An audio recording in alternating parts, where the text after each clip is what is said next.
Hello everyone, आज हम लोग डिस्कस करेंगे हिस्ट्री ऑनर्स के फर्स्ट सेमेस्टर का सिलेबस। मैं Nasreen, lecturer, department of history, B B college, Asansol.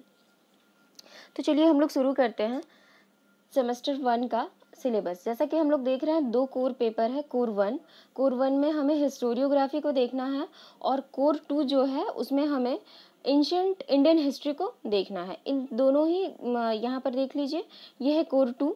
Core 2 में हम लोग देखेंगे एंशिएंट हिस्ट्री को। तो चलिए हम लोग सेमेस्टर 1 के कोर 1 से स्टार्ट करते हैं। मैं सबसे पहले आप लोगों को ये बोल दूं कि किसी भी एग्ज़ाम को देने के लिए 3 चीज़ बहुत ही इंपॉर्टेंट होते हैं, और वो होता है पहला आपका सिलेबस। आप थ्रू आउट सिलेबस को अच्छे तरह से देख लीजिए। दूसरा, प्रीवियस ईयर क्वेश्चंस, वो बहुत इंपॉर्टेंट होते हैं। इससे आपको एक अनुमान लग जाता है कि किस तरह से क्वेश्चंस आते हैं, किस पोर्शन से क्वेश्चंस आते हैं। और तीसरा होता है जो भी आपके सिलेबस में इंक्लूडेड है उससे रिलेटेड स्टडी मटेरियल और बुक्स। जैसे कि अगर आपको एंशिएंट इंडिया पढ़ना है तो एंशिएंट इंडिया पे बहुत सारी बुक हैं, पर उस बुक में जो आपके सिलेबस में इंक्लूड है बस उसी पोर्शन को आपको पढ़ना है। ये चीज़ आपको ध्यान में रखना है। तो चलिए हम लोग स्टार्ट करते हैं। कोर 1 देख रहे हैं यहाँ पर हम लोग ग्रीक एंड रोमन हिस्टोरियंस। यहाँ पर यूनिट 1 जो है ग्रीक हिस्टोरियोग्राफी। इससे हमें पता चल रहा है कि हमें फर्स्ट जो कोर है, जो फर्स्ट सेमेस्टर का कोर 1 है, उसमें हमें हिस्टोरियोग्राफी को देखना है। वो भी कहाँ का हिस्टोरियोग्राफी? ग्रीक और रोमन हिस्टोरियंस से रिलेटेड है ये। तो पहले हम हिस्टोरियोग्राफी को समझ लें कि हिस्टोरियोग्राफी क्या है। हिस्ट्री को कैसे लिखा जाता है, हिस्ट्री कैसे तैयार हुआ है, इसकी क्या विशेषता है, कितने तरीके हैं हिस्ट्री को लिखने का, और किस तरह से हिस्ट्री इवॉल्व्ड हुआ है।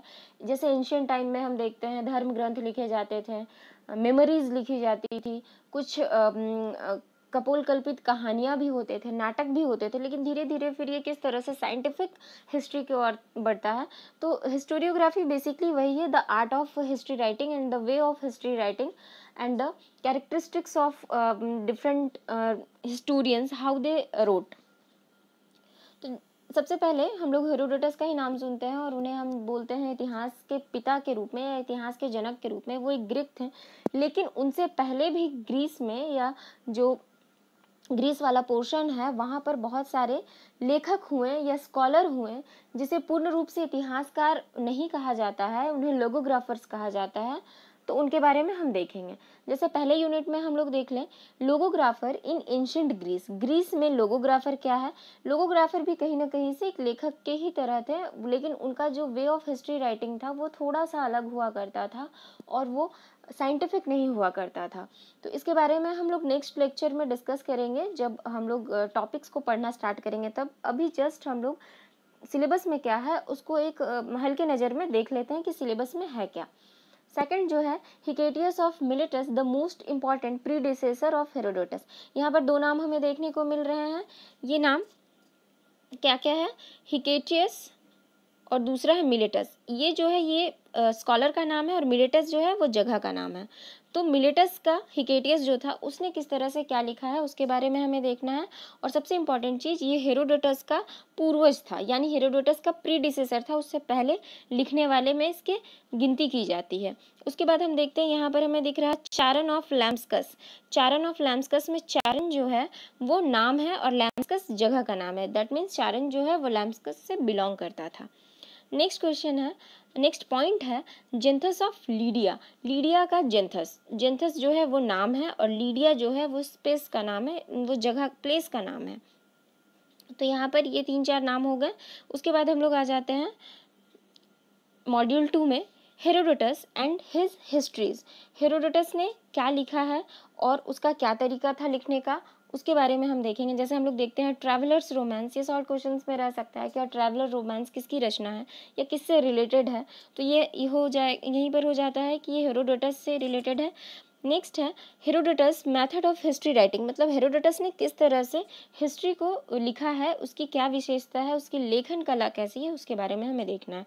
Herodotus originality as a historian, Herodotus किस तरह से प्रतिस्थापित किया गया एक हिस्टोरियन के रूप में, उसे किस तरह कि उसे इतिहास का पिता कहा जाने लगा, उसे हम देखेंगे। और साथ में उसने ये भी लिखा है कि वो उसने फोकस किया है ईस्ट एंड वेस्ट के जो देश हैं, यानी जो पश्चिमी सभ्यता के देश है और जो पूर्वी सभ्यता के जो देश है, उनके बीच का जो स्ट्रगल हुआ है उसके बारे में भी उन्होंने ध्यान दिया है और उसके बारे में लिखा है।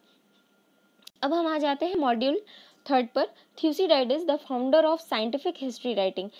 जैसे कि हम लोग देख रहे हैं हेरोडोटस के बाद नेक्स्ट जो नाम है वो थ्यूसिडाइडिस का है। थ्यूसिडाइडिस के नाम के प्रोनाउंसिएशन में कहीं कहीं वेरिएशन मिलता है, किसी बुक में आपको थ्यूकीडाइडिस मिल जाएगा, किसी बुक में थ्यूसिडाइडिस मिल जाएगा। तो बेस्ट ऑप्शन आपके लिए ये है कि आप इसके इंग्लिश टर्म को ही याद कर लें।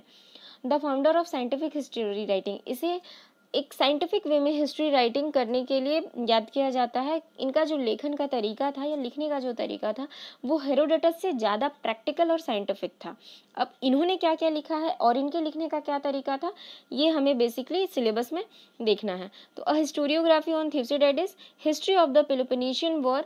पेलोपोनेशियन वॉर एक इंपॉर्टेंट है। पेलोपोनेशियन वॉर के ऊपर आता है क्वेश्चन कि पेलोपोनेशियन वॉर कब हुआ, कहाँ हुआ, इसके इतिहास को किसने लिखा है, ये सारी चीज़ें। तो ये पेलोपोनेशियन वॉर का जो इतिहास है वो थ्यूसिडाइडिस से जुड़ा हुआ है। नेक्स्ट हम देख लेते हैं Thucydides interpretive ability, his idea of morality, Athenian imperialism, cultural and democratic institution.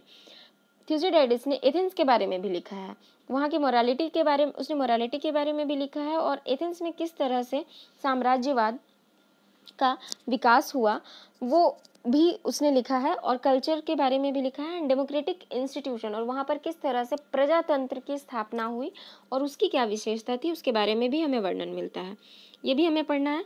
Next है description of the plague of in a symbolic way, assessment of the डेमागॉग्स।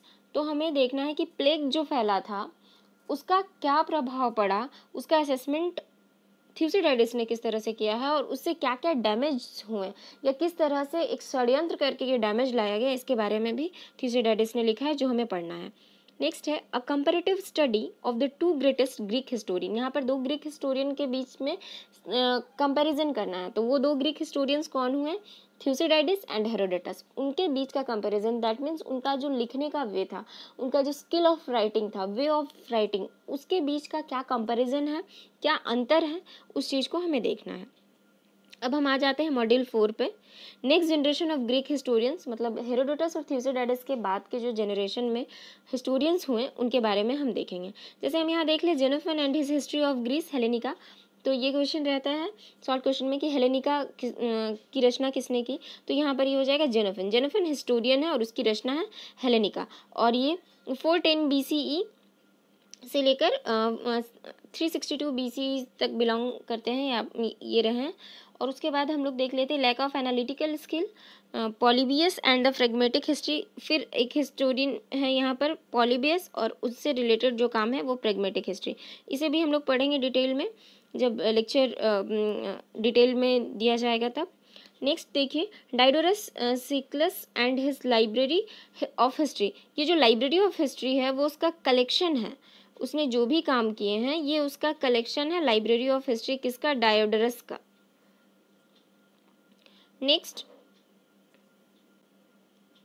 अब तक हमने देखा वो सारे के सारे ग्रीक हिस्टोरियंस थे और ग्रीक के हिस्ट्री या हिस्टोग्राफी से रिलेटेड टॉपिक्स थे। अब आते हैं हम लोग रोमन हिस्टोरियोग्राफी पर, कि रोमन में या रोम में किस तरह से हिस्टोरियोग्राफी या हिस्ट्री का इवोल्यूशन हुआ है, या किस तरह से वहाँ पर लिखी गई वहाँ की हिस्ट्री, उसके बारे में हम देखते हैं। और उनके कुछ प्रमुख इतिहासकारों के बारे में, हिस्टोरियंस के बारे में भी हम देखेंगे। जैसे मॉड्यूल 1 में हम लोग देख लें, मॉड्यूल 1 में जो है वो क्विंटस फेवियस पिक्टर, कॉमनली नोन एज पिक्टर। तो हम अगर पिक्टर भी याद रखते हैं तो पिक्टर और उसका जो काम है या उसकी जो रचना है वो ग्रेसी एनाल्स, और ये रोम का इतिहास है, लेकिन इसे लिखा किस भाषा में लिखा गया था, ग्रीक में, early history in Greek. Next अब हम लोग आते हैं मार्कस पोर्सियस काटो, कॉमनली नोन एज काटो। इसे हम बेसिकली किस नाम से कॉमनली जानते हैं, वो काटो है। और इसने जो रोमन हिस्ट्री लिखा है वो Roman history in Latin, influence of Greek historiography. First Roman history है जो कि लैटिन में लिखा गया है, और इस पर किस तरह से ग्रीक हिस्टोरियोग्राफी या ग्रीक हिस्टोरियन का जो प्रभाव है पड़ता है इसकी लेखनी पे, वो भी हम देखेंगे। नेक्स्ट है Marcus Tullius Cicero, commonly known as Cicero. ठीक है, सिसरो ने क्या काम किया, उसने रोम के बारे में क्या लिखा है, उसका जो वे ऑफ राइटिंग है या किस तरह से उसने लिखा है, वो सारी चीज़ों को हम देखेंगे। अब आ जाते हैं हम लोग मॉड्यूल 2 पर, वो है Livy and the history of Rome. Livy ये भी एक हिस्टोरियन है। लिवी ने किस तरह से रोम के बारे में लिखा है, लिवी, ठीक है, यहाँ पर हम लोग देख ले रहे हैं लिवी ने रोम के बारे में जो लिखा है उसके बारे में हमें पढ़ना है। लिवी का स्टाइल क्या था राइटिंग का, वो हमें देखना है। नेक्स्ट है Tacitus history of the Roman empire. ये भी फिर से हम लोग इस नाम को देख लिए। टेसिटस ये क्या है, ये हिस्टोरियन है और इसने लिखा है रोमन एम्पायर के बारे में। The greatest achievement of Roman historiography, his moral political judgement on the past, a philosophical historian. ये सारे क्वेश्चन मार्क में इस तरह से कि हमें इसकी एनालिसिस करना है कि क्या इस तरह से इसने चीज़ों को लिखा था या देखा था। अब मॉड्यूल 3 और ये लास्ट मॉड्यूल है, historical method in ancient Rome. Ancient Rome में जो हिस्ट्री लिखने का मेथड था उसमें और कौन कौन सी चीज़ें इंक्लूड थी। तो रिसर्च एंड एक्यूरेसी, ये बहुत अच्छी बात है कि रिसर्च एंड एक्यूरेसी उसमें था कि नहीं, उसके बारे में हम लोग देखेंगे। लिटरेरी आर्टिस्ट्स, ठीक है, यहाँ पर देख लीजिए लिटरेरी आर्टिस्ट्री कि किस तरह से साहित्य के साथ इसे जोड़ा गया और इसमें आर्ट या कला से इसे जोड़ा गया, लिटरेरी स्वरूप था कि नहीं, वो भी हमें देखना है। और साथ में the use of dramatic elements, किस तरह से ड्रामेटिक एलिमेंट का यूज़ किया गया है, कहाँ के हिस्टोरियोग्राफी में या कहाँ के हिस्ट्री इतिहास लेखन में, तो रोम के इतिहास लेखन में। यहाँ पर कुछ सजेस्टेड रीडिंग दिए गए हैं जो कि अलग अलग बुक में अलग अलग, ये जो पेपर है इसमें एक दिक्कत ये होती है कि इसके सारे चीज़ एक जगह एक बुक में सब एक जगह इंक्लूड नहीं किया गया हुआ है। कॉलेज के लाइब्रेरी में भी इस पर एक बुक है, लेकिन उसमें आपको कुछ पोर्शन ही मिलेगा, कुछ के लिए आपको इंटरनेट पर रिलाई करना होगा। तो ये सारी चीज़ें फिर हम लोग आगे देखेंगे। अभी जस्ट हम लोग सिलेबस को देख लें, फिर इससे रिलेटेड जो लेक्चर वीडियो होगा वो डिटेल में रहेगा कि किस तरह से क्या किन चीज़ों को पढ़ना है। अब हम लोग आ जाते हैं कोर 2। पहला पेपर ख़त्म, अब हम लोग जो पेपर स्टार्ट कर रहे हैं वो दूसरा पेपर है, यानी कोर 2 हिस्ट्री का। तो इसमें भी कुछ यूनिट्स हैं और कुछ यूनिट्स के अंदर फिर मॉड्यूल है। तो हम लोग देख लें यूनिट 1 का first module, understanding early India. इसमें हम लोग को पढ़ना क्या है, हम लोगों को बहुत ही एंशिएंट टाइम से लेकर जो 6th सेंचुरी BC है उस समय के हिस्ट्री को देखना है, यानी अर्ली एंशिएंट इंडिया को हमें देखना है। तो पहला जो पॉइंट है वो है अंडरस्टैंडिंग अर्ली इंडिया, मतलब प्राचीन भारत जो क्या है उसकी एक समझ तैयार करना। तो पहला जो पॉइंट है वो देख लीजिए, historical theories and interpretation about the Indian past. बहुत सारी थ्योरीज दिए गए हैं और पास्ट में इंडिया कैसे था, कैसे ये एक बड़े साम्राज्य के रूप में उभरा, और भी इससे जुड़ी जो बातें हैं उसके पास्ट में और क्या क्या चीज़ें थी उसके ऊपर हमें देखना है। The idea of Bharatvarsh, Bharatvarsh का आइडिया कैसे आया, या भारतवर्ष जो नाम है, ये जो भारतवर्ष नाम है ये कैसे पड़ा। सब कॉन्टिनेंट में एक डाइवर्सिटी थी, फिर भी क्या था, हम बहुत डाइवर्सिटी के साथ भी यूनिटी थी, उसके बारे में भी देखना है कि इंडियन सब continent with all it's diversity and cultural tradition, बहुत सारे डाइवर्सिटी होते हुए के साथ साथ यहाँ का जो कल्चरल ट्रेडिशन था, जो यहाँ की सांस्कृतिक परंपरा थी, उन सारी चीज़ों को भी हमें पढ़ना है। नेक्स्ट है an overview of literary and archaeological sources. ये इंपॉर्टेंट है, जैसे हम लोग हिस्ट्री में किसी भी चीज़ को जानने के लिए 2 इंपॉर्टेंट चीज़ें हैं, वो सोर्सेज है। सोर्सेज के बिना हम नहीं जान पाते हैं कि हिस्ट्री में क्या चीज़ें हुई हैं और क्या चीज़ें नहीं हैं। तो सोर्सेज में हम देखेंगे कि किस तरह से लिटरेरी सोर्सेज क्या क्या हैं और आर्कियोलॉजिकल सोर्सेज क्या क्या हैं, और ये इतिहास को जानने में हमें हेल्प करती हैं। नेक्स्ट मॉड्यूल है neolithic to chalcolithic settlement. Neolithic means नव पाषाण काल, जो पाषाण युग है उसका जो नव पाषाण काल है उससे लेकर जो ताम्र पाषाण कालीन, चालकोलिथिक मीन्स ताम्रपाषाण। नव पाषाण मीन्स लोग जब पत्थरों का उपयोग करते थे, थोड़े डेवलप्ड पत्थर के औजारों के रूप में उपयोग करने लगे थे, वो काल हो गया न्यूलिथिक यानी नवपाषाण काल। और चालकोलिथिक सेटलमेंट जो है उसमें हम देखते हैं ताम्रपाषाण, मतलब पत्थर के साथ साथ अब लोग तांबे का भी प्रयोग करने लगे थे औजार के रूप में, इसलिए इस काल को ताम्रपाषाण का नाम दिया गया। तो द अर्लीस्ट, पहला पॉइंट हम देख लें, the earliest village farming community in India. India में जो सबसे पहली कृषि करने वाली जो समुदाय थी उसके बारे में हम पढ़ेंगे, और ये स्टार्टिंग होता है पहली बार कृषि नवपाषाण काल में, इसलिए यहाँ न्यूलिथिक टर्म को यूज़ किया गया है। Transition from pastoral life to the practice of agriculture, किस तरह से पेस्टोरल लाइफ यानी जो पाषाण कालीन जो जीवन था उससे इनका जीवन परिवर्तित होकर एक एग्रीकल्चरल रूप धारण कर लिया। दैट मीन्स पहले वो पत्थरों के औजार बनाते थे, जंगलों में इधर उधर रहते थे, खाद्य संग्रहण करते थे, शिकार करते थे, लेकिन स्थायी रूप से एक जगह नहीं रहते थे। स्थायी रूप से एक जगह रहना स्टार्ट एग्रीकल्चर के साथ हुआ। तो किस तरह से इनके लाइफ में ये वेरिएशन आया, ये इवोल्यूशन हुआ, किस तरह से ये पेस्टोरल लाइफ से एग्रीकल्चर की ओर बढ़े, इसके बारे में देखना है। Mehrgarh and its various cultural phases, Mehrgarh के बारे में भी हमें पढ़ना है। नेक्स्ट पॉइंट है the first urbanisation in the Indian subcontinent. हम लोग जानते हैं जो फर्स्ट अर्बनाइजेशन इंडियन कॉन्टिनेंट में है वो क्या है, वो है इंडस वैली सिविलाइजेशन या हड़प्पा सिविलाइजेशन के भी नाम से उसे जाना जाता है। Contemporary perspectives through a historiography, historiography इसके बारे में देखेंगे कि किस तरह से एंशियंट जो हमारा इंडस सिविलाइजेशन है उसके ऊपर क्या क्या चीज़ें लिखी गई है और किस तरह से हमें सिंधु घाटी सभ्यता के विषय में पता चलता है। नेक्स्ट जो पॉइंट है the early Harappan and the Harappan phase technology architecture region and maritime trade, कि हड़प्पा काल में किस तरह से टेक्नोलॉजी का विकास हुआ, आर्किटेक्चर का विकास हुआ, रिलीजन यहाँ पर कैसा था उस समय, धार्मिक स्थिति कैसी थी, और मेरीटाइम ट्रेड और उस समय जो व्यापार होता था उस व्यापार के बारे में भी हमें पढ़ना है। नेक्स्ट पॉइंट है एंड और transformation of the Indus civilisation, different theories, कि सिंधु घाटी सभ्यता का अंत कैसे हुआ, और उस पर बहुत सारे विद्वानों और बहुत सारे इतिहासकारों में विभेद है, उनके मत में विभेद है, मत एक जैसा नहीं है। तो इसलिए यहाँ पर डिफरेंट थ्योरीज वर्ड का यूज़ किया गया है। ये जो वर्ड है डिफरेंट थ्योरीज, अलग अलग विद्वानों ने अलग अलग बताया। किसी ने कहा बाढ़ के वजह से, किसी ने कहा सूखा पड़ गया, किसी ने कहा बाह्य आक्रमण हुए, किसी ने कहा युद्ध हुआ। तो ये सारी थ्योरीज हमें देखना है।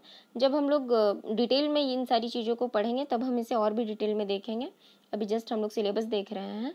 नेक्स्ट मॉड्यूल में हम देख लेते हैं द आर्यंस इन, ये एक क्रोनोलॉजी है। देखिए पहले पाषाण काल से फिर ताम्रपाषाण काल में गए, फिर इसी बीच में इंडस वैली सिविलाइजेशन भी हम लोग देख लिया। अब इंडस वैली सिविलाइजेशन के बाद अब हम क्या देख रहे हैं, वैदिक सभ्यता देखेंगे, आर्यों का आगमन देखेंगे। The Aryans in India, Vedic age, the historiography of the concept Aryan के बारे में उन क्या क्या चीज़ें लिखी गई है या किन किन स्रोतों से हमें पता चलता है उनके बारे में, उस चीज़ को हम देखेंगे। फिर हमें पढ़ना है the spread of Aryan settlement in India, कि किस तरह से आर्य भारत में आए और पूरे भारत में मोस्ट प्रोबेबली जो उत्तर वाला हिस्सा है वहाँ पर अपना साम्राज्य कायम कर लिया, उसके बारे में देखेंगे। The period of the Vedas, Brahmanas and Upanishad, pastoralism, agriculture and the other occupation, किस तरह से वेदों की रचना हुई। तो हमें उत्तर वैदिक काल, ऋग्वैदिक काल ये देखना है, ब्राह्मण ग्रंथ लिखे गए, उपनिषद लिखे गए, पेस्टोरलिज्म से एग्रीकल्चर की ओर बढ़े। यहाँ पर भी हम देखेंगे कि जो ऋग्वैदिक काल था उस समय इनका जो मुख्य पेशा हुआ करता था वो कहीं ना कहीं पशुपालन था, और फिर वो कृषि की ओर आके बढ़ गए। वो कब हुआ, वो उत्तर वैदिक काल में हमें देखने को मिलता है as a occupation. Next point है political development, cultural and rituals, political development इस काल में किस तरह से हुआ और कल्चरल रिचुअल्स क्या क्या थे। Next module 4 north India in 6th century BC, उत्तर भारत में 6th सेंचुरी बीसी में क्या क्या चेंजेस आए हैं, यहीं पर हम सेकेंड अर्बनाइजेशन को भी देखेंगे। तो पहला जो पॉइंट है establishment of kingdoms, oligarchies and chiefdoms, 16 mahajanapada. 6th century BC में हम देखेंगे महाजनपदों का उदय हुआ था, जो 16 महाजनपद थे उनके बारे में हमें पढ़ना है। द ऑटोनॉमस क्लेन्स, इन 16 महाजनपदों के अलावा कुछ स्वशासी या जो स्वायत्त क्लेन्स हुआ करते थे, जो वंश, क्लेन्स मीन्स वंश, कुछ स्वायत्त राजवंश हुआ करते थे, उनका भी शासन था। दैट मीन्स वो किसी राजा के अंडर में नहीं हुआ करते थे, वो अपना स्वतंत्र शासन करते थे। राइज ऑफ मगध इम्पीरियलिज्म, 16 महाजनपदों के बाद किस तरह से मगध साम्राज्य का उदय हुआ उसे भी हमें देखना है। किस तरह से हर्यक वंश, उसके बाद नाग वंश, आपका फिर मगध में हम देखते हैं नंद वंश, फिर एट लास्ट मौर्य साम्राज्य में तो सबसे ज़्यादा प्रोग्रेस होता है। तो राइज ऑफ मगध इम्पीरियलिज्म देखते हैं। नेक्स्ट यूनिट 2 आते हैं, module 1 ideas and institutions in early India. Basically आप लोग को 6th सेंचुरी बीसी तक ही पढ़ना है। अब इसके बीच में और क्या क्या चीज़ें चली थी, सोशल क्या कंडीशन थे, सोसाइटी में क्या चीज़ें चली थी, वो चीज़ हम देखेंगे। वर्णा एंड जाति, the issue of upward mobility among the Shudras. वर्ण और जाति के बारे में पढ़ेंगे कि किस तरह से वर्ण और जाति का कंसेप्ट आया, इसकी क्या विशेषता थी, इसमें क्या खामियां थी, शूद्रों को किस तरह से समाज के ऊपरी तबके तक पहुंचने में परेशानी होता था, या उनके साथ भेदभाव किया जाता था, या वो पूरी तरह से वंचित थे बहुत सारे अधिकारों से, इसके बारे में पढ़ेंगे। नेक्स्ट है slavery ancient form and modern debates. दास्ता के विषय में भी हमें पढ़ना है कि एंशिएंट फॉर्म कैसा था, शुरुआत में भारत में प्राचीन काल में दास्ता का क्या स्वरूप था, किस तरह से दास्ता यहाँ पर प्रचलित थी, और फिर धीरे धीरे इसके स्वरूप में कैसे परिवर्तन आया मॉडर्न एज तक, उसके ऊपर डिबेट। अनटचेबल्स जो अछूत थे या अस्पृश्य थे, उसके बारे में भी देखना है। वुमेन का क्या कंडीशन था प्राचीन भारत में, जैसे हम देखेंगे कि सिंधु सभ्यता में उनकी क्या स्थिति रही, कंपैरेटिव वे में देखेंगे कि वैदिक काल में आते ही ऋग वैदिक काल में क्या स्थिति थी, फिर उत्तर वैदिक काल में कैसे इनकी स्थिति में थोड़ी कमी आई या इनकी स्थिति में गिरावट देखने को मिलता है, वो सारी चीज़ें हम देखेंगे। फॉर्म्स ऑफ मैरिज, सामाजिक एक संस्था जो विवाह है, मैरिज कितने तरह के हुआ करते थे, किस किस तरह से मैरिज हुआ करते थे, किस किस विवाह को किस प्रकार से मान्यता दी गई थी, उन सारी चीज़ों को हमें देखना है। फिर हम आते हैं मॉड्यूल 2 पर, cults, doctrines and metaphysics, the religion of the Vedas, जो हम लोग आर्यंस के बारे में पहले ही पढ़ चुके हैं, तो उसी वक्त ये उसी में इंक्लूड है। समझ लीजिए कि वैदिक काल में या जब वेदों की रचना हुई उस वक्त रिलीजन को लोग कैसे मानते थे और किसका वर्चस्व था।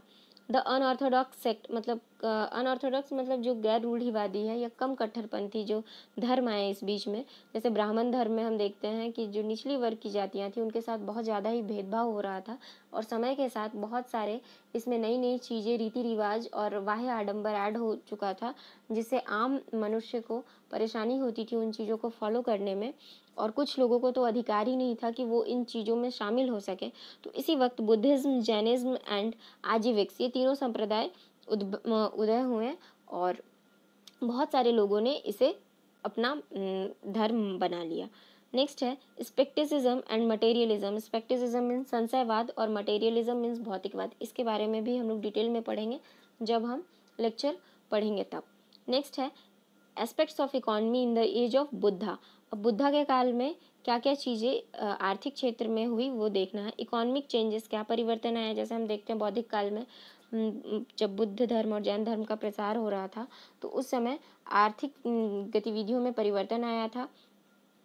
यूज़ ऑफ आयरन, आयरन का यूज़ किया जाने लगा जिसने आर्थिक गतिविधियों में जोरदार परिवर्तन लाया। रूरल इकोनॉमी के बारे में पढ़ेंगे कि ग्रामीण इकोनॉमी किस तरह से थी, ट्रेड किस तरह से था। क्राफ्ट्स, गिल्ड्स हम देखेंगे, श्रेणी जो हुआ करते थे या जो व्यापारियों का वर्ग होता था वो कैसे थे, उनका क्या काम था, इन सारी चीज़ों को देखेंगे। टैक्सेशन कैसा था, आर्थिक व्यवस्था में तो टैक्सेशन एक इम्पॉर्टेंट चीज़ है, किस तरह से टैक्स लिया जाता था या नजराना लिया जाता था राजाओं के द्वारा। द सेकेंड अर्बनाइजेशन, और सेकेंड अर्बनाइजेशन ये 6th सेंचुरी BC में ही हुआ था सेकेंड अर्बनाइजेशन, उसके बारे में भी पढ़ेंगे। द कल्चरल मिलियू, एडुकेशन, हम संस्कृति में अगर देख ले तो एडुकेशन के बारे में पढ़ेंगे कि प्राचीन काल की संस्कृति क्या थी, कौन कौन से विश्वविद्यालय थे, कितने प्राचीन विश्वविद्यालय थे, कितने सारे स्कॉलर्स यहाँ हुआ करते थे, कुछ इंपॉर्टेंट स्कॉलर्स के बारे में पढ़ेंगे। लैंग्वेज एंड लिटरेचर, यहाँ का लैंग्वेज कैसा था उस समय, लिटरेचर में क्या क्या चीज़ें लिखी गई थी, ये सारी चीज़ें। साइंस एंड टेक्नोलॉजी के भी बारे में पढ़ेंगे। मतलब एंशिएंट इंडिया का 6th सेंचुरी BC से तक हमें सब चीज़ों को देखना है। राजा के बारे में देखना है, समाज के विषय में देखना है, इकोनॉमी के विषय में देखना है, और साथ में art, culture, science, technology, literature, ये सारी चीज़ों को देखना है। अब देखिए यहाँ पर कुछ बुक्स के नाम हैं, आप ये से देख सकते हैं, लेकिन मैं आपको सजेस्ट करूँगी VD महाजन की बुक आती है एंशिएंट इंडिया की, आप वो ले सकते हैं। झायंट श्रीमाली की बुक आती है, आप वो भी ले सकते हैं, लेकिन इसका लैंग्वेज थोड़ा सा टफ होता है, तो इजी लैंग्वेज में अगर आपको देखना है तो आप VD महाजन की बुक ले सकते हैं। इसके साथ साथ और एक एंशिएंट की बुक आती है RS शर्मा की बुक, वो भी आप देख सकते हैं। और अगर NCERT की बुक भी अगर आपको मिलती है तो वो भी आप ले सकते हैं, लेकिन आपको उसमें सीक्वेंस में कोई भी चीज़ नहीं मिलेगा, आपको बहुत ही ज़्यादा खोजना पड़ेगा। तो VD महाजन एक सिंपल लैंग्वेज में लिखी हुई बुक है, आप उसे फॉलो कर सकते हैं। तो अभी के लिए इतना ही, और अगर किसी को कोई दिक्कत है या प्रॉब्लम है तो वो कमेंट सेक्शन में पूछ सकते हैं। फिर हम लोग मिलेंगे नेक्स्ट लेक्चर पे और नेक्स्ट टॉपिक पे। और नेक्स्ट लेक्चर के नोटिफिकेशन पाने के लिए आप जरूर से सब्सक्राइब और बेल आइकन को प्रेस कर लीजिए कि मैं जब भी नेक्स्ट वीडियो डालूं आप लोगों के सिलेबस से रिलेटेड टॉपिक पर, तो या शॉर्ट क्वेश्चंस या प्रीवियस ईयर क्वेश्चंस पर, तो वो आपको पता चल जाए ऑटोमेटिक।